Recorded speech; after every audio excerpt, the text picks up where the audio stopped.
যেখানে আপনার গুরুত্ব নেই সেখানে দাঁড়ানোর অভ্যেস করবেন না। অবশ্যই প্রায়োরিটি দেবেন। তারপর দেখে নিন আপনার প্রায়োরিটি তার কাছে কতটা। যদি না পান তখন তার কাছ থেকে সরে আসুন। পৃথিবীতে সম্মানের চেয়ে আত্মসম্মানের দাম অনেক বেশি।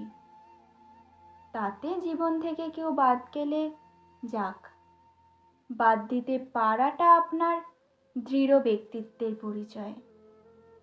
কে কি ভাবল এমন ভাবনার চেয়ে নিজের আত্মসম্মানের ভাবনাটা বড্ড জরুরি। তাতে লোকে অহংকারী বললে বলুক, অহংকার সবসময় পতনের কারণ নয়। আজকাল অহংকার না করাটা বরং পতনের কারণ।